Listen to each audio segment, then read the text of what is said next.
बिस्मिल्लाहिर्रहमानिर्रहीम। अस्सलाम वालेकुम। मैं हूं इंजीनियर इमरान खानज़ादा और आप मेरे साथ हैं educational channel with engineer Imran Khanzada पे। आज का जो टॉपिक है वो चार्ज टू मास रेशो है, यानी कि चार्ज और मास का क्या रेशो बनता है किसके, ऑफ इलेक्ट्रॉन के। इसको इस तरह भी कह सकते हैं E/m रेशो भी क्या होगा। दूसरी चीज़ आप क्लियर कर दूं आपको, चार्ज से मुराद हमारे पास दो होते हैं, एक पॉजिटिव भी होता है और दूसरा निगेटिव होता है। जो पॉजिटिव चार्ज होता है उसको प्रोटॉन कहा जाता है, जो निगेटिव चार्ज होता है उसको हम इलेक्ट्रॉन कहते हैं। इसका मतलब ये कि जो आज का जो स्टडी होगी हमारे पास वो इलेक्ट्रॉन के चार्ज पे का रेशियो के साथ इलेक्ट्रॉन के मास के साथ, वही एक इलेक्ट्रॉन होगा, उसको स्टडी किया जाएगा। फिर थोड़ा सा हम रिव्यू लेंगे पूरे आज के लेक्चर के बारे में, फिर बाकायदा स्टार्ट करेंगे लेक्चर को। देखिए, इस एक्सपेरिमेंट के लिए क्या किया जाता है, कैथोड रे ट्यूब इस्तेमाल की जाती है, CRT इस्तेमाल किया जाता है हमारे पास से, जिसके अंदर हमारे पास पता है हमें एक कैथोड होता है और जो कनेक्ट होता है हाई वोल्ट बैटरी के साथ। इसी तरह एक ट्यूब के अंदर कैथोड है, उसी ट्यूब के अंदर हमारे पास एक एनोड है, वो भी कनेक्ट है किसके साथ, हाई वोल्ट बैटरी के साथ। एनोड जो है उसके अंदर हम देखें यहाँ पे नज़ारा, आपको एक होल किया हुआ है, हमने एक होलो किया हुआ है ताकि यहाँ से जो भी इलेक्ट्रॉन निकले वो इससे टकराएं और फोकस होके इसमें से पास होकर चली जाए। ये थोड़ा फासले के ऊपर क्या लगा रखा है, फ्लोरेसेंट स्क्रीन लगा रखी है, कि गिलास ही था लेकिन उसके ऊपर एक कोटेड कर दिया फ्लोरेसेंट स्क्रीन का। जो भी कुछ इफेक्ट आएगा यहाँ से निकलने वाले इलेक्ट्रॉनों का इसके ऊपर, वो हम चेक कर सकते हैं। दूसरी चीज़ ये कि ये जो कैथोड है ये फिलामेंट होता है हमारे पास।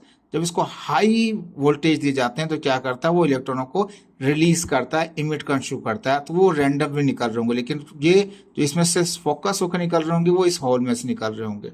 ठीक है, अभी इसी एक्सपेरिमेंट के अंदर क्या किया इन्होंने कि कुछ भी नहीं किया, सिंपल हाई वोल्टेज के साथ ऑन किया। यहाँ से क्या हुआ, रेज ये तो नजर आ रहा है, बिल्कुल स्ट्रेट लाइन नजर आ रही है, लेकिन वो रैंडम डायरेक्शन के अंदर इलेक्ट्रॉन यहाँ से इजेक्ट हो रहे थे, लेकिन इसमें से नहीं जाएंगे। इसके इस तरह से ट्यूब अरेंज किया हुआ है कि यहाँ से इलेक्ट्रॉन जो है वो इसके बगैर, होल के बगैर पास ना हो सकें, यानी किसी होल में से पास होंगे, ऊपर से नीचे से साइडों से कहीं से भी रास्ता नहीं है इलेक्ट्रॉनों को वहां पे जाने का, सिर्फ एक बीम की सूरत में जा सकें, नहीं तो वो आपस में ही इंटरफेक्ट करेंगे, जिसकी वजह से प्रैक्टिकल खराब हो सकता है हमारा। तो क्या किया, यहाँ पे हाई वोल्ट के साथ हमने कनेक्ट कर दिया कैथोड को और एनोड को भी। नतीजा क्या, इलेक्ट्रॉन यहाँ से निकले, सीधी एक बीम जाके हिट किया किस पे, एक फ्लोरेसेंट स्क्रीन के ऊपर। अब इसमें क्या किया, अब इसी प्रैक्टिकल के अंदर इसको ऑफ कर दिया, थोड़ी देर बाद उसमें हमने एक मैग्नेट लगा दिया। मैग्नेट में क्या, नॉर्थ से फील्ड निकल रही है, साउथ की तरफ जा रही है।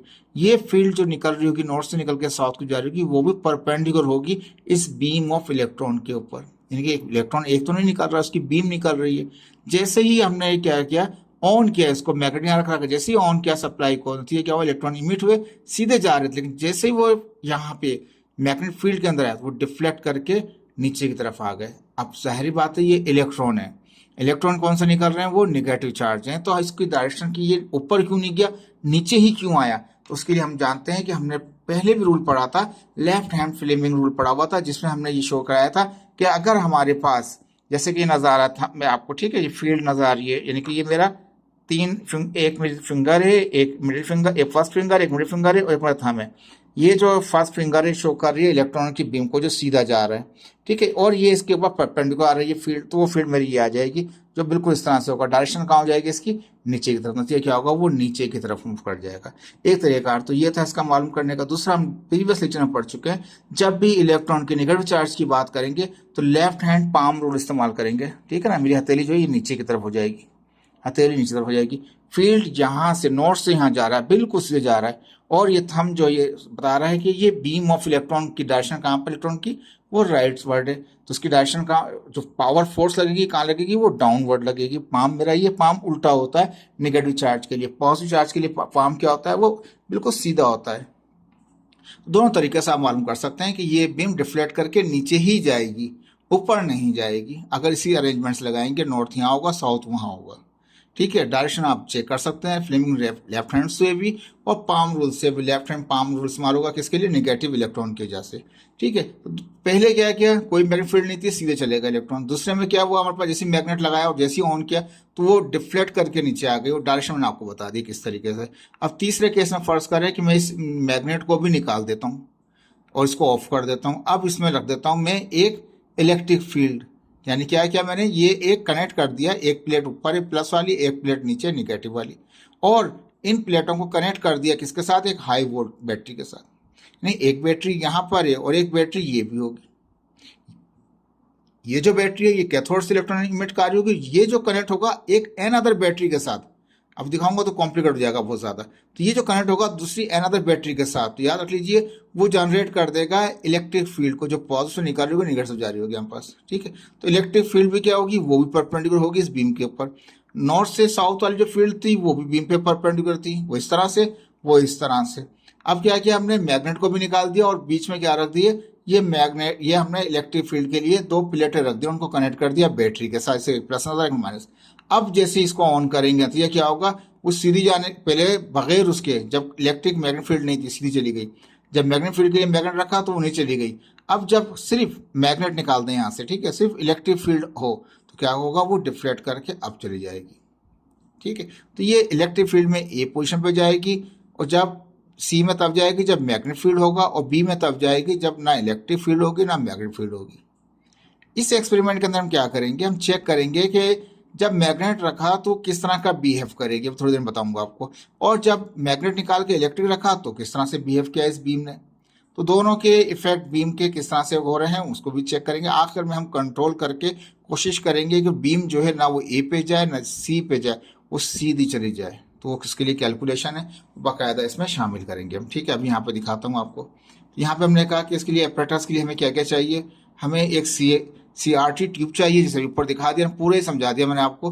बीच में जो मैग्नेट है, कहते हैं मैग्नेट जो होगा वो हेल्मर्ट्स कॉइल होगी हमारे पास। हेल्मर्ट्स कॉइल किस तरह से होती है, सोलेनॉइड कॉइल होती है, ठीक है। हेल्मर्ट्स कॉइल कैसे होती है, जैसे कि एक कॉइल ये है एक रिंग सूरत में, और अंदर से होलो है, ये भी एक रिंग सूरत में, जैसे प्लस पहले है, प्लस पहले है, निगेटिव बाद में है तो निगेटिव बाद में।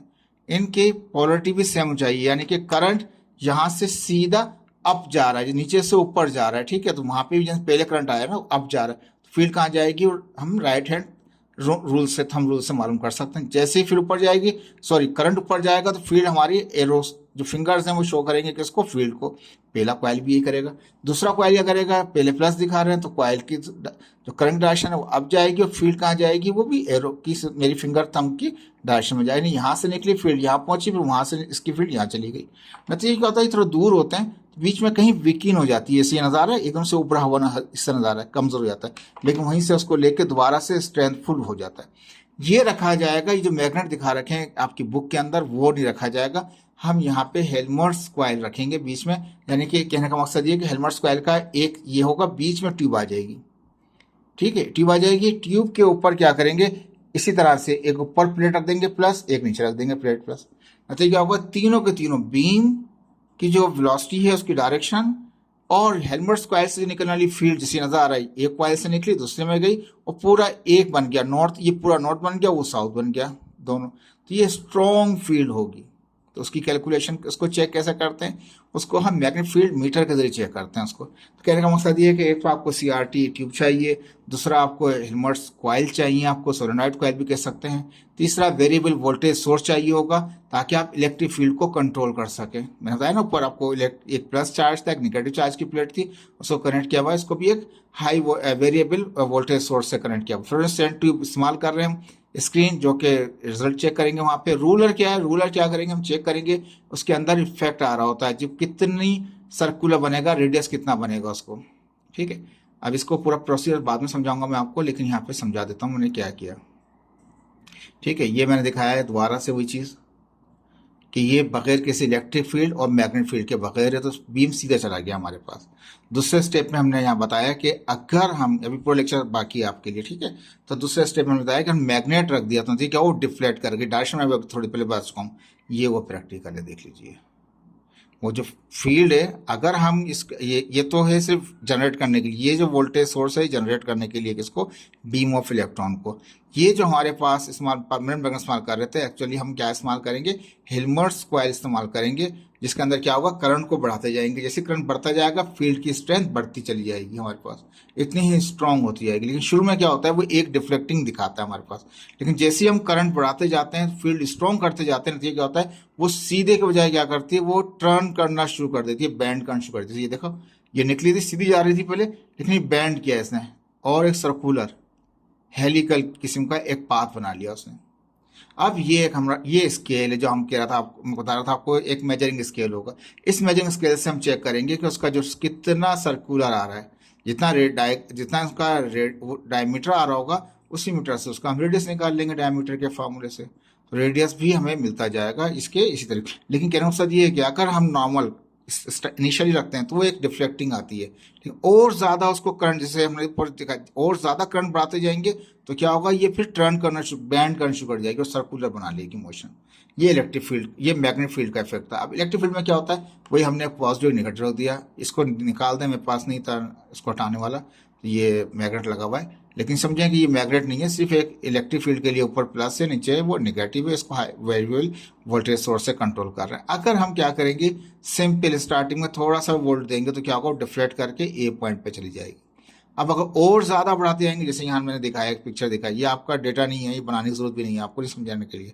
देखें बिल्कुल ये अनडिफ्लेक्टेड थी, बिल्कुल सीधी जा रही थी। जैसे जैसे आपने करंट बढ़ाना शुरू किया, ऐसे ऐसे वो डिफ्लेक्ट करना शुरू करेगी, आहिस्ता आहिस्ता डिफ्लेक्ट करते करते। देखें, और ये सर्कुलर नहीं बन सकती, ये पैराबोला सूरत इख्तियार कर सकता है। तो जो इलेक्ट्रिक फील्ड की जो हमारे पास बैंडिंग पोजीशन होती है वो पैराबोलिक होती है, मैग्नेटिक फील्ड की होती है वो सर्कुलर होती है हमारे पास। अब हम क्या करेंगे, दोनों को इस्तेमाल कर लेंगे। तो जाहिर बात है, जब दोनों इलेक्ट्रिक मैग्नेटिक फील्ड दोनों ही इस्तेमाल हो रही होंगी, तो फिर हम क्या करेंगे, इस वोल्टेज सोर्स से हम कंट्रोल करने की कोशिश करेंगे इलेक्ट्रिक फील्ड से, कि वो ना तो ए पे जाए ना सी पे जाए, वो बिल्कुल सीधी स्ट्रेट जाए। तो इसको बाकायदा लेक्चर का स्टार्ट करते हैं। ये डेरिवेशन बना रखा है, पूरा समझाएंगे आपको किस तरीके से। तो लेक्चर का स्टार्ट अब होता है आपका बाकायदा तरीके से। ये आपका एक वेरिएबल, एक व्यू था आपका छोटा सा, ताकि कितना हम चेंज कर सकते हैं लेक्चर में, क्या क्या चीज़ हो सकती हैं। ठीक है, बाकायदा स्टार्ट करते हैं लेक्चर आपका। Charge to mass ratio of electron, e over m ratio भी कहा जाता है इसको। In e over m ratio electric magnetic field are use in CRT. CRT मतलब कैथोड रे ट्यूब में इस्तेमाल करते हैं, इलेक्ट्रिक फील्ड भी और मैग्नेटिक फील्ड भी। अभी समझा चुका हूँ आपको, इस्तेमाल कर रहे थे to determine the e oblique m electron पर मास। इलेक्ट्रॉन का चार्ज, इलेक्ट्रॉन जो है उसका जो यूनिट होगा वो कूलम होगा, और मास का यूनिट केजी होगा। तो कूलम पर केजी रेशो क्या आएगा, तो हम डिटरमाइन कर सकते हैं इसके रेशो को। और effect electric field and magnetic field का किस पे, इलेक्ट्रॉन पे क्या इफेक्ट होता है इलेक्ट्रिक फील्ड का और मैग्नेटिक फील्ड का, इसको हम डिटरमाइन करेंगे, स्टडी करेंगे आज। ठीक है जी। तो अब इसमें एपरेटस चाहिए, मटेरियल चाहिए। तो उसमें हमने कहा कि हमें सीआरटी चाहिए, कैथोड रे ट्यूब चाहिए। It is a vacuum tube, इसके अंदर खला है, इसमें हवा एयर वगैरह नहीं है, अगर होगी तो उसको वैक्यूम पंप के जरिए आप बाहर निकाल लें। तो it is a vacuum tube. Cathode is connected to a high battery source के साथ कनेक्ट है to generate the beam of electron from cathode. Cathode से क्या निकालेगा, वो इलेक्ट्रॉन की एक बीम निकलेगी, और वो स्कैटर्ड होगी, बिल्कुल सीधी नहीं होगी, स्कैटर्ड होगी, लेकिन उसको फोकस करने के लिए हमने होलो कर रखा है वहाँ पे। तो कहता है कि generate the beam of electron from cathode, cathode से निकलेगी। Anode is also connected to high voltage, anode भी कनेक्ट हुआ हुआ है हाई वोल्टेज के साथ। ठीक है जी। टू फोकस द, यहाँ लिखा centre area of the anode is hollow, अंदर से क्या है वो होलो है, खाली है। ठीक है। To focus the electron beam को फोकस करने के लिए। एंड पासिस थ्रू इट, और इसमें से गुजर भी जाए, एक तो इसको फोकस कर रहा है, दूसरा इसमें से गुजर भी जाए। And after a small distance from anode to a fluorescent tube, यहाँ से एक छोटा फासला होता है, is place to view the beam effect on the fluorescent skin. Fluorescent skin एक लगाई होती है हमने यहाँ पे। क्या होता है, जो भी इफेक्ट होगा इस इलेक्ट्रॉन बीम का वो हम चेक करेंगे किस पे, फ्लोरेसेंट ट्यूब पर चेक करें, फ्लोरेसेंट जो हमारे पास स्क्रीन है उस पर चेक करेंगे इसको। तो कैथोड रे ट्यूब चाहिए हमें इसके लिए, एक्सपेरिमेंट करने के लिए। पूरा दिखा दिया मैंने आपको और समझा भी चुका हूँ यहाँ पे भी। दूसरा कहता है magnetic field coil, magnetic field source चाहिए जो मैग्नेटिक फील्ड को जनरेट कर, जैसे नज़र है नॉर्थ टू साउथ। तो वो हिल्मर्स कॉइल को इस्तेमाल करते हैं हम यहाँ पे। हिल्मर्स कॉइल का मैंने थोड़ी देर पहले बताया आपको कि ये एक सर्कुलर कॉइल होती है, दो कॉइलें जैसे नज़र आ रही हैं, और इसमें हम करंट पास कर रहे होते हैं। अब यहाँ पे आप नज़र आ रहा है कि पहला रेड है, तो पोलरिटी दोनों की सेम होनी चाहिए। अगर इसमें करंट ऊपर जा रहा है तो इसमें भी ऊपर जाना चाहिए। अगर ऐसा नहीं, इसमें ऊपर जा रहा हो और उसमें नीचे आ रहा हो, तो वो फिर काम नहीं करेगा परफेक्ट तरीके से। तो ये हमें एक स्ट्रॉन्ग फील्ड चाहिए। फिर उस फील्ड को कंट्रोल कर सकते हैं हम किससे, हम इसके अंदर जो करंट पास करेंगे उससे फील्ड बनती है। इसके अंदर जितनी फील्ड बनेगी इस करंट के पास करने की वजह से बनेगी। तो पॉजिटिव जो हमारे पास लीड होगी बैटरी की, उसको प्लस रेड से कनेक्ट कर दें, निगेटिव वाले को ब्लैक से। दोनों का देखें, पहले रेड है, बाद में यानी कि पहले प्लस है फिर माइनस है वहाँ पे दोनों में। तो क्या होगा, इसकी जो भी फील्ड बनेगी हम उसको मालूम कर सकते हैं किसके जरिए, हमारे पास थंब रूल होता था। अब करंट अब जाता है, करंट ऊपर जा रहा है, थंब ऊपर चला जा रहा है, तो जो मेरी फिंगर्स हैं जो ये फिंगर्स हैं शो करेंगे मैग्नेटिक फील्ड को। करंट ऊपर गया, फील्ड यहाँ बनी, लेकिन क्या हुआ इसमें डिस्टेंस होता है, नतीजा क्या होता है थोड़े फासले बाद वो वीकिन हो जाती है। जैसे ऊपर की तरफ उभर गए, नीचे से भी देखें नीचे की तरफ डाउन हो गई, तो क्या होता है कि जैसे ही वो यहाँ से क्या करता है थोड़ा सा ये इसको कैच कर लेता है, कैच करने के बाद यहाँ पे भी करंट अब जा रहा है, डायरेक्शन इसकी यहाँ होगी, तो यानी कि इसने भी डायरेक्शन आगे दी और उसने भी डायरेक्शन आगे की तरफ लिया, तो दोनों में क्या होगा स्ट्रॉन्ग रीजन जनरेट हो जाएगा। और देखें फील्ड अंदाजा हो रहा है दोनों को मिलाने से कितना स्ट्रॉन्ग मैग्नेटिक फील्ड जनरेट होती है। हिल्मोर्ट्स कॉइल कहलाती है हमारे पास, जिसको हम इस्तेमाल करेंगे मैग्नेट की जगह। वहाँ सिंपल फिगर में दिखाने के लिए मैग्नेट दिखाया हमने। वेरिएबल वोल्टेज सोर्स है, वेरिएबल वोल्टेज सोर्स अभी पहले बता देता हूँ आपको। ये जो प्लेट इस्तेमाल कर रहे हैं इलेक्ट्रिक फील्ड और के लिए हमारे पास जैसे कि ऊपर वाला प्लस नहीं चला, इसको कनेक्ट कर देंगे वेरिएबल वोल्टेज सोर्स। जैसे वेरी करते जाएंगे वोल्टेज को, ऐसे इलेक्ट्रिक फील्ड जो बनेगी इस पॉजिटिव नेगेटिव वजह से वो चेंज हो रही होगी। तो कहा variable voltage source is used to generate and control the electric field by varying the voltage. जब वोल्टेज को वेरी करते जाएंगे इसी तरह से क्या करेंगे हम उसको चेक कर सकते हैं कितनी इसकी फील्ड इलेक्ट्रिक फील्ड कितनी स्ट्रेंथ की बन रही है। चौथा पार्ट जो चाहिए होता है हमें वो फ्लोरेसेंट स्क्रीन चाहिए होती है। तो फास्फोरेसेंट मटेरियल जो होता है वो कोट कर दिया जाता है स्क्रीन के ट्यूब के ऊपर। ऊपर दिखाया था आपको, देखिए यहाँ पे ये फ्लोरेसेंट स्क्रीन बन गई, ठीक है हमारे पास, तो ये कोटेड कर दिया वहाँ पे हमने। पांचवें में कहा हमें रूलर चाहिए मेजरिंग डिवाइस के लिए। तो रूलर और measuring device is used to measure the radius of the electron beam make circular. जो सर्कुलर पैटर्न बना रही होगी तो उसका रेडियस मालूम कर सकते हैं, इसलिए हम रूलर को इस्तेमाल करेंगे एट द फ्लोरेसेंट स्क्रीन के ऊपर, ठीक है। अब यहाँ पे कहते हैं कि ये तो हो गया इसका एपरेटस। अब एक्सपेरिमेंट का प्रोसीजर क्या है, तो कहते हैं पहला सेटअप है। सेटअप बनाएंगे, इंश्योर करेंगे कि CRT जो कैथोड रे ट्यूब ऊपर दिखा रहे थे is connected to a vacuum pump के साथ कनेक्ट है and no air particle present inside the tube. Tube के अंदर कोई एयर का पार्टिकल नहीं है। क्यों नहीं है, वो इसलिए नहीं होता है कि अगर हम उसको इस्तेमाल करेंगे तो स्कैटर्ड हो जाएंगे इलेक्ट्रॉन वगैरह, उससे बचने के लिए हम क्या करते हैं एयर को निकाल लेते हैं उसमें से। Also cathode and anode are connected to high volt source.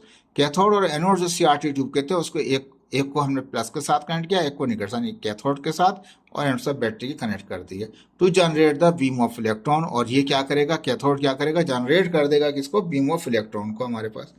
Position of हिल्मोर्ट्स coil या सोलेनॉइड कॉइल। हिल्मोर्ट्स कॉइल अभी दिखाया आपको, दो सर्कुलर कॉइल दिखाई है हमने। इन सच अ मैनर, इस तरह से रखें कि मैग्नेटिक फील्ड डायरेक्शन जो है वो परपेंडिकुलर हो जाए, is perpendicular to the beam electron beam path. जो इलेक्ट्रॉन बीम निकल रहा है सी निकल रहा है, तो इस तरह से लगाएं उसको कि जो फील्ड है वो इसके ऊपर 90 के एंगल से आए हमारे पास। तो हिल्मोर्ट्स कॉइल को इस तरह रखें कि जो फील्ड आ रही है मैग्नेट की और जो बीम, जैसे बीम अगर इस तरह से जा रहा है तो फील्ड इस तरह आ रही है, दोनों के दरमियान एंगल कितना बनना चाहिए, 90 होना चाहिए, परपेंडिकुलर होना चाहिए। तो हिल्मोर्ट्स कॉइल भी रख दिया उसके अंदर CRT ट्यूब के साथ पीछे से। Position the voltage source in such a manner, position इस तरह से रखें वोल्टेज सोर्स की कह लें या प्लेट की कह लें। वोल्टेज सोर्स लिखा हुआ है, थोड़ा इसको चेंज कर, ठीक है। मैंने यहाँ पे ये लिखा कि वोल्टेज सोर्स की कह लें पोजिशन सा रख लें या बैटरी प्लेट्स की पोजिशन सा रख लें। In such a manner the electric field produce by the voltage source is perpendicular to the magnetic field, ठीक है। यानी कि जैसे ही इस तरह से रखें इन प्लेटों को कि वो जैसे कि ये भी नीचे आ रही है, ठीक है ना, फिर ये यहाँ जा रहा है, इलेक्ट्रॉन बीम सीधी जा रही है तो वो ऊपर से नीचे आ रही है, 90 हो गया। ये इस तरह से थी मैग्नेटिक फील्ड इस तरह से, यानी तीनों के तीनों आपस में क्या परपेंडिकुलर हो जाए, ठीक है। तो पोजीशन रखी, पहले हमने ये कहा CRT ट्यूब जो है उसमें कोई एयर नहीं होनी चाहिए, हाई वोल्टेज के साथ कनेक्ट करें ताकि बीम कैथोड से निकलेंगे, बीम ऑफ इलेक्ट्रॉन निकलेगी। हिल्मोर्ट्स कॉइल रखें मैग्नेट के लिए, और इस तरह से रखें कि मैग्नेट फील्ड जो हो हिल्मोर्ट्स कॉइल की और बीम ऑफ इलेक्ट्रॉन आपस में परपेंडिकुलर हो जाए, ठीक है। तीसरे में हमने कहा कि पोजीशन वोल्टेज सोर्स की या प्लेटों की इस तरह रखें कि जो फील्ड है इलेक्ट्रिक फील्ड जो ऊपर से आ रही है और वो इस तरह से हो कि वो भी आपस में परपेंडिकुलर हो टू द मैग्नेटिक फील्ड के साथ भी हो और साथ साथ voltage source beam of electron के साथ भी हो, दोनों के साथ हो, ठीक है जी। थोड़ा सा देखें मैंने यहाँ इजाफा कर दिया, मैंने यहाँ पे लिखा नहीं था, यहाँ इजाफा कर दिया। पोजीशन करें इस तरह से वोल्टेज सोर्स की प्लेट की कि इलेक्ट्रिक फील्ड जो निकलेगी इस प्लेटों से वो परपेंडिकुलर हो मैग्नेटिक फील्ड के साथ और बीम ऑफ इलेक्ट्रॉन के साथ, तीनों आपस में परपेंडिकुलर हो। तीसरा पॉइंट ये हो गया। चौथे पॉइंट में क्या है, इस जो मेजरमेंट करें स्ट्रेंथ ऑफ मैग्नेटिक फील्ड की, किसके जरिए, मैग्नेटिक फील्ड मीटर के जरिए चेक कर लें कितनी स्ट्रेंथ है, उसकी स्ट्रेंथ चाहिए होती है, हमें पावरफुल चाहिए होता है। ये तो हो गया सेटअप। अब कहते हैं वर्किंग प्रिंसिपल क्या है, तो अब तीनों को अलग तरीके से पढ़ेंगे। तो कहता है कि effect on electron beam without electric and magnetic field, जब ना तो आपने मैग्नेट रखे और ना आपने इलेक्ट्रिक फील्ड रखी वहाँ पे, उसके बगैर क्या होगा? तो turn off the electric and magnetic field source. Electric field source जो ऊपर से नीचे की तरफ आ रही है, मैग्नेटिक फील्ड सोर्स जो इस तरह से जा रही है, हॉरिजॉन्टल जा रही है, दोनों की फील्डों की सोर्सों को कट कर दें, यानी कि इस्तेमाल नहीं करें। Means without electric and magnetic field, बगैर इलेक्ट्रिक मैग्नेटिक फील्ड के देख रहे हैं। Now supply the high voltage to cathode, cathode को हाई वोल्टेज दी हमने, and the anode to the CTR to generate the beam, electron beam, ताकि वो इलेक्ट्रॉन बीम को जनरेट करे। These beam of generated from the cathode, cathode से वो निकलती हैं, passes through the hole, hole से गुजरती हैं, ऑफ द एनोड, एनोड के, and appear straight at the fluorescent tube, screen के ऊपर आ जाती हैं, बिल्कुल अपियर होके स्ट्रेट। यानी कि अगर इलेक्ट्रिक और मैग्नेटिक फील्ड नहीं है तो क्या होगा, देख लीजिए, वो बिल्कुल क्या होगा, वो सीधी स्ट्रेट पास हो जाएंगी। ठीक है, तो ये एक तरीकाकार है बीम को कंसंट्रेट करने का। ठीक है, दूसरा इफेक्ट कहता है कि effect on electron beam with magnetic field. अब मैग्नेटिक फील्ड के साथ क्या इफेक्ट होगा? Now on the magnetic field source, magnetic field source को ऑन कर दें, यानी कि हिल्बर्ट कॉइल को इसको पावर सप्लाई देंगे तो उसकी फील्ड निकलनी शुरू होगी, magnetic field. Beam of electron are deflected down at C, C की तरफ से जाएगा, नीचे आ जाएगा। डायरेक्शन बीम को किससे चेक करते हैं? लेफ्ट हैंड पाम रूल से। ये मैंने पहले भी बताया था आपको, ये मेरा हथेली ऐसी है लेकिन चार्ज नेगेटिव है, इसलिए हथेली में इस तरह रखूंगा। यहाँ मेरी डायरेक्शन है इलेक्ट्रॉन बीम की, और ये मेरी फिंगरिंग शो कर रही है मैग्नेटिक फील्ड को। तो फोर्स कहाँ लगेगी? वो नीचे लगेगी, इसलिए वो कहाँ चला गया? वो सी पे आ गया। दूसरा फ्लेमिंग लेफ्ट हैंड रूल था, फ्लेमिंग का लेफ्ट हैंड रूल, यानी कि किस तरह से? इस तरह से देख लें आप, ये जो फिंगर है ये शो कर रही है किसको? डायरेक्शन ऑफ इलेक्ट्रॉन को। इलेक्ट्रॉन इस तरह जा रहे थे सीधे, और फील्ड इस तरह से जा रही थी बोर्ड की तरफ, ठीक है ना, स्क्रीन की तरफ, और ये हमारी डायरेक्शन है उसकी, यानी कि वो नीचे की तरफ सी पे आ जाएगी डायरेक्शन उसकी। दोनों रूल के जरिए भी आप मालूम कर सकते हैं। ठीक है, अभी थोड़ा सा जल्दी कर लिया। नाउ इंक्रीज, अब ये तो हो गया सिंपल, वो कहाँ पे आ गया? जैसे फिगर में दिखा रहा था कि वो जैसे यहाँ से आ गया वो सी पे आ गया हमारे पास। नाउ इंक्रीजिंग द स्ट्रेंथ, अब हम जैसे ये तुम परमानेंट दिखा रखा है, लेकिन एक्चुअली क्या है, वहाँ भी सर्कुलर कॉइल है, यहाँ भी सर्कुलर कॉइल है, उनके बीच के अंदर है। तो नतीजा क्या होता है? अब हम करंट को बढ़ाते जाते हैं, यानी कि वोल्टेज को बढ़ाते जाते हैं। Now increase the strength of magnetic field की स्ट्रेंथ जो बढ़ाते जाते हैं।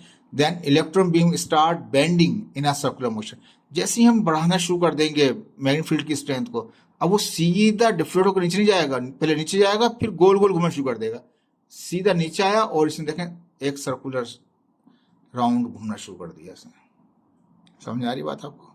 तो ये क्या होता है, हमारे पास एक सर्कुलर मोशन स्टार्ट हो जाता है, लेकिन जब स्ट्रेंथ को बढ़ाते जाते हैं। अब ये मेजरिंग स्केल आपके पास है, उससे आप चेक कर सकते हैं इसका डायमीटर क्या, रेडियस कितना होगा, और वो उसको कैलकुलेशन में हम इस्तेमाल करते हैं। तो याद रखिए मैग्नेटिक फील्ड के ओनली सिर्फ मैग्नेटिक फील्ड हो इलेक्ट्रॉन बीम के ऊपर, और जब ज़्यादा बढ़ाते जाएंगे उसकी स्ट्रेंथ को मैग्नेटिक फील्ड की, तो वो स्ट्रेट डिफ्लेक्ट होने के बजाय सिर्फ डिफ्लेक्ट ही नहीं होगा, फिर वो गोल गोल घूमना शुरू कर देगा हेलिकल तरीके से। ठीक है, इसके बाद हम देखते हैं, देखें यहाँ पे effect on electron beam with electric field, सिर्फ इलेक्ट्रिक फील्ड है, ये फिगर में पास नहीं है, आप उसको कट कर दें, सिर्फ ये दिखाएं एक प्लेट ऊपर है एक प्लेट नीचे, मैग्नेट हटा दें इसको सिर्फ। ना ऑन कर दें, जैसे ऑन करेंगे क्या होगा, electric field on the electric field जैसे स्टार्ट होगी इसके अंदर, तो वो डिफ्लेक्ट करके अब चला जाएगा हमारे पास।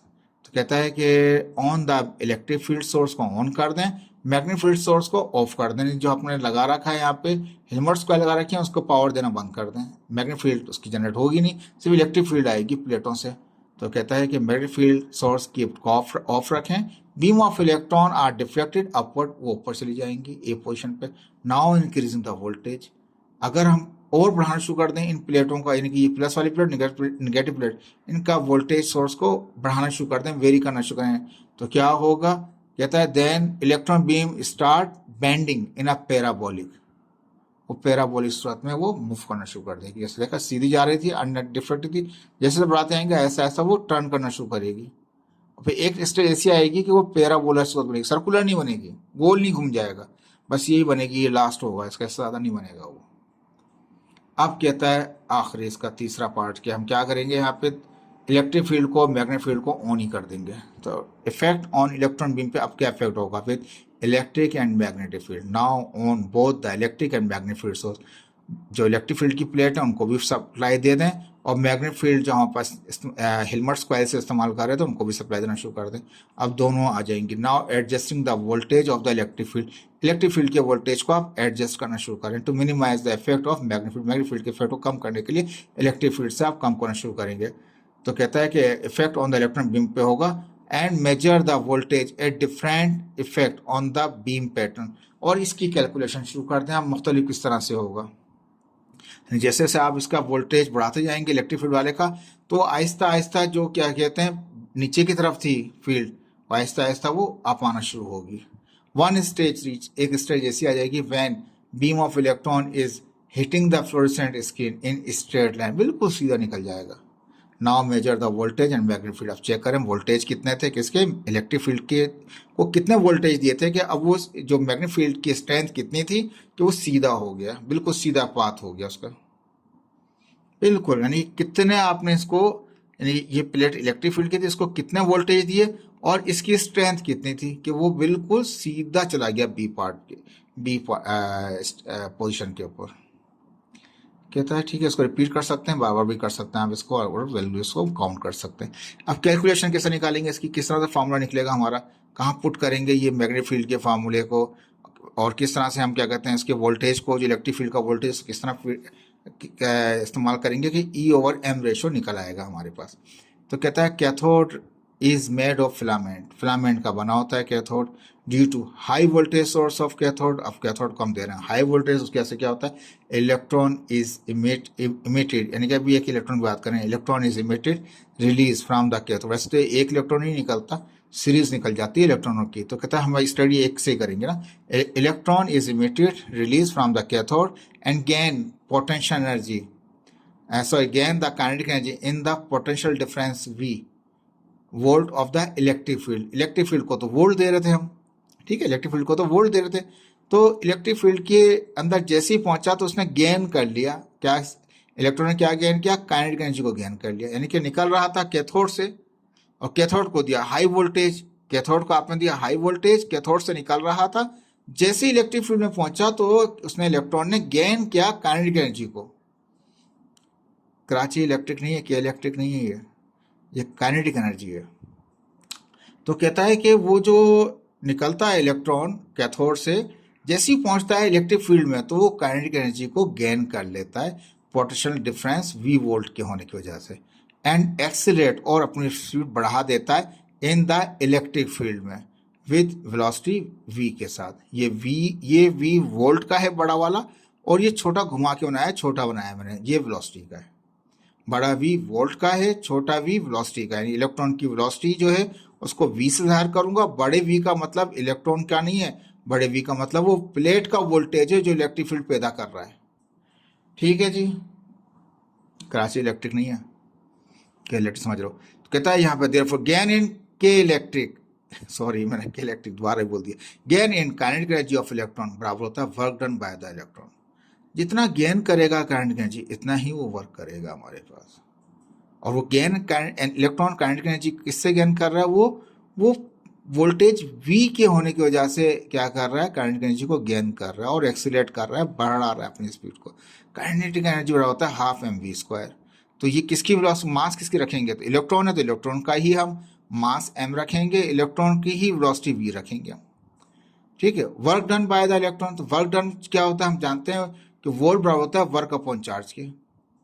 अब वर्क तो वही रहेगा, लेकिन चार्ज का मतलब क्या है, हम स्पेसिफिक नेगेटिव चार्ज की बात कर रहे हैं, जैसे हमने इलेक्ट्रॉन लिख दिया, ऊपर वर्क है नीचे इलेक्ट्रॉन है, यहाँ वोल्ट है। तो क्या होगा, ये वर्क मालूम करना होगा तो इलेक्ट्रॉन यहाँ डिवाइड करो, जाकर मल्टीप्लाई कर देगा V को, तो EV वर्क बराबर हो गया EV का, तो हमने लिखा दिया EV, एक इलेक्ट्रॉन की बात कर रहे हैं, 1 EV लिख दिया। ठीक है जी, यहाँ 2 डिवाइड कर दो, जाकर मल्टीप्लाई कर देगा, 1 की जगह पे 2 आ गया, m यहाँ मल्टीप्लाई कर जाकर डिवाइड कर देगा, V² ये आएगा। लेकिन हमें तो V² नहीं, वेलोसिटी V चाहिए, तो ये V निकालेंगे, अंडर रेडी कर देंगे। ये जो V बाहर है ये वेलोसिटी है इलेक्ट्रॉन की, ये E क्या है, ये इलेक्ट्रॉन का चार्ज है, M क्या है, इलेक्ट्रॉन का मास है। तो V जो बड़ा है ये इसका इलेक्ट्रॉन से ताल्लुक नहीं है, ये वोल्टेज है किसका, जो इलेक्ट्रिक फील्ड जनरेट कर रहा है उसका वोल्टेज V है। इसको पहली इक्वेशन कह दिया। अगर आपके पास इलेक्ट्रॉन का चार्ज हो, मास हो और वोल्टेज हो तो आप निकाल सकते हैं उसकी वेलोसिटी क्या हो सकती है यहाँ पे। लेकिन अभी इस वक्त सिंपल है ये, अभी इसके अंदर और डेरिवेशंस बाकी हैं हमारे पास। तो ये फर्स्ट इक्वेशन कह दिया, इसको हमने वेलोसिटी के लिए फार्मूला हमने ये निकाल दिया, v बराबर होगा इसके हमारे पास। तो equation 1 is the velocity at which electron is accelerated in the electric field. Electric field में जब एक्सीलरेट कर रहा था तो उसकी वेलोसिटी ये थी, ठीक है। अब हम कहेंगे क्योंकि इलेक्ट्रिक फील्ड नहीं है, वहाँ मैग्नेटिक फील्ड का भी इफेक्ट है, तो हमने लिखा है अकॉर्डिंग टू लॉरेंस फोर्स या magnetic force on moving charge, charge के ऊपर जो फोर्स लग रही है, या कोई इलेक्ट्रॉन, चार्ज से मुराद इलेक्ट्रॉन कह लें, इलेक्ट्रॉन पे जो मैग्नेटिक फोर्स लग रही है उसको किस तरह निकालेंगे, तो F is equal to q v B sine theta, ये फार्मूला होता है हमारे पास चार्ज का। लेकिन चार्ज हम कह रहे हैं इलेक्ट्रॉन है, तो चार्ज की जगह क्यू की जगह ई आ गया, वी बी साइन 90 क्यों, मैंने पहले बताया था आपको कि magnetic field and electron are perpendicular, electron beam इस तरह जा रही है और मैग्नेटिक फील्ड इस तरह आ रही है, दोनों दोनों एंगल 90 का बन रहा है। और चार्ज को रिप्लेस कर दिया मैंने किससे, इलेक्ट्रॉन से, तो चार्ज हो गया रिप्लेस किससे, इलेक्ट्रॉन से। और इलेक्ट्रॉन और बी जो मैग्नेटिक फील्ड के दरमियान एंगल 90 है, साइन 90 का हो जाएगा वो 1 हो जाएगा, साइन 90 1 हो जाएगा, तो ई वी भी आ जाएगा। ये वेलोसिटी है एक्सीलरेट होने वाली इसकी, ये फोर्स है जो लग रही है इलेक्ट्रॉन के ऊपर, जिसने डिफ्लेक्ट कराकर नीचे कर दिया था उसको जब इलेक्ट्रिक फील्ड नहीं थी, ठीक है। अब हमने कहा कि हम जब बढ़ाते जाते हैं उसके अंदर वोल्ट यानी कि मैग्नेटिक फील्ड का इफेक्ट बढ़ाते जाते हैं, तो क्या होता है वो नीचे से बैंड नहीं होता, वो गोल गोल घूमना शुरू कर देता है हेलिकल। तो as the electron is revolving in a circular motion, electron फिर क्या करता है, इलेक्ट्रॉन गोल गोल घूमना शुरू कर देता है in the magnetic field, magnetic field के अंदर। तो इलेक्ट्रॉन का जो मोशन होता है वो गोल गोल घूमना शुरू होता है, तो जब गोल घूम रहा होता है तो एक centrifugal force acting toward the centre with radius r, centre की तरफ लग रही होती है सेंट्रीफ्यूगल फोर्स, किसका रेडियस पे, आर पे। तो सेंट्रीफ्यूगल फोर्स क्या लगेगी, F c is equal to m v square upon r. R क्या है, वो रेडियस है जो हेलिकल बनता जा रहा है, गोल गोल सर्कुलर बनते जा रहे हैं। ऊपर पिक्चर में दिखाया था मैंने आपको, एम मास है इलेक्ट्रॉन का, ये जो इलेक्ट्रॉन रिवॉल्व करना शुरू किया जब बढ़ा ही मैग्नेटिक फील्ड, तो वो रेडियस आर, सर्कुलर का रेडियस आर था, वी क्या था, वो वेलोसिटी थी किसकी, इलेक्ट्रॉन की। भी हम जानते हैं कि सेंट्रीफ्यूगल फोर्स बैलेंस हो रही होती है किस जरिए, मैग्नेटिक फोर्स के जरिए सर्कुलर मोशन में, नहीं तो गिर जाएगा सेंटर में जाके वो, नहीं तो क्या था, गोल गोल घूमता रहता है। तो एफ जो मैग्नेटिक फोर्स का, एफ एम भी कह सकते हैं, एफ लिखा हुआ है, मैग्नेटिक फोर्स का जो फोर्स है एफ, वो बराबर हो जाएगा एफ सी के। तो इसका मतलब ये है कि जो एफ की वैल्यू वो यहाँ पुट कर दूँ, एफ सी की वैल्यू वो यहाँ पुट कर दूँ, या ये भी कर सकते हैं, इनको कंपेयर भी कर सकते हैं हम, लेकिन कंपेयर नहीं, मैंने यहाँ पे लिख दिया कि वो बैलेंस कर रहा होता, नहीं तो सेंटर में आके गिर जाएगा इलेक्ट्रॉन, ठीक है जी। अब वो एफ जो था मैग्नेटिक फोर्स का, ई वी बी था, ये वेलोसिटी वाला था। एफ सी क्या है, वो एम वी स्क्वायर अपॉन, ये भी वेलोसिटी वाला था, तो ये वी से स्क्वायर कट जाएगा, खाली एक वी बचेगा, यहाँ से वी ने स्क्वायर कर, वी खत्म हो गया, ई बी बचा, वहाँ पे एम वी हो गया, स्क्वायर तो कट चुका है, खाली आर आ गया। अब मेरे पास क्या है, ई बी तो अपनी जगह है, लेकिन एम अपनी जगह है, आर अपनी जगह, वेलोसिटी नहीं है, तो वेलोसिटी पहली क्वेश्चन में निकाला था मैंने ऊपर, रेडी करने में कहता है 2 ई वी अपॉन एम, तो मैं इस वेलोसिटी की वैल्यू को वहां से लेके यहाँ पुट कर दूंगा। तो मैंने क्वेश्चन 1 से वी की वैल्यू पुट कर दी, थोड़ा सा इसको दिखा देता हूँ आपको, ठीक है। ई अपनी जगह, बी अपनी जगह, एम अपनी जगह, आर अपनी जगह, वी की जगह वी की वैल्यू पुट कर दी, क्या था 2 ई वी अपॉन एम था हमारे पास। लेकिन अब तो ये अंदर फंस गया, वो बगैर बाहर है, तो स्क्वायरिंग बोथ साइड कर दें, स्क्वायर बोर्ड करेंगे, इससे भी स्क्वायर, इस पे स्क्वायर, इस पे भी स्क्वायर, इस पे स्क्वायर, और इसका रेडिकल फ्री हो जाएगा।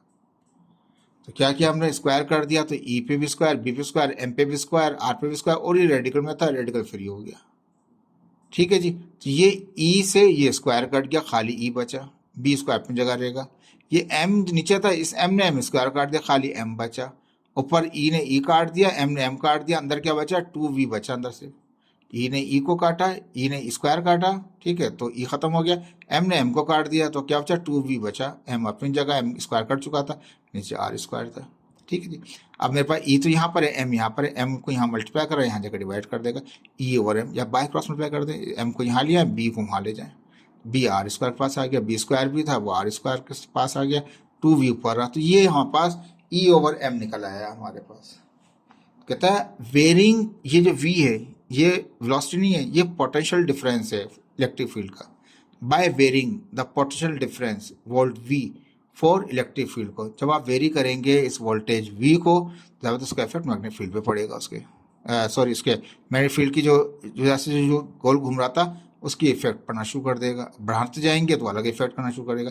कहने का मकसद ये, बी जो है मैग्नेटिक फील्ड है, आर उसका रेडियस है, लेकिन एक्चुअली तो ये वी और बी आपस में एक दूसरे को वेरी कर रहे होते हैं, यानी कि दोनों एक दूसरे के इफेक्ट को वेरी कर रहे होते हैं। इससे v से ये नहीं बढ़ता ना, इससे वो बढ़ता है, लेकिन कहना मतलब ये कि v के बढ़ने से b के ऊपर इफेक्ट आ जाएगा, मैग्नेटिक फील्ड के जो इफेक्ट था मैग्नेटिक फील्ड पे आएगा। तो कहता है बाय वेरिंग द, आप चेंज करेंगे v को, इलेक्ट्रिक फील्ड को, सिमिलरली इस तरह वेरी करेगी स्ट्रेंथ किसकी, मैग्नेटिक फील्ड की, b वेरी करेगी। You can found the E/m ratio debt will be same, चाहे जिस रफ्तार से आप वोल्टेज बढ़ा रहे होंगे उस हिसाब से उसकी स्ट्रेंथ कम होती जाएगी, उस पर फर्क आता जाएगा। जिस हिसाब से कम करते आएंगे ऐसे उस हिसाब से उसका इफेक्ट बढ़ता चला जाएगा। नतीजा ये आएगा हमारे पास कि दोनों सूरतों में जब एक की वैल्यू बढ़ रही होगी दूसरे की वैल्यू कम हो रही होगी, और नतीजा क्या होगा, एक सेम रिजल्ट आएगा दोनों को वेरी करने से। जब ये बढ़ाते जाएंगे तो ये क्या होगा हमारे पास, रेडियस, ये फील्ड कम होती जाएगी तो रेडियस भी कम होता जाएगा। जो एंड रिजल्ट आएगा वो आएगा 1.7588 10⁻11 कूलम। ई का मतलब क्या है, चार्ज यानी कूलम, एम का मतलब क्या, मास केजी।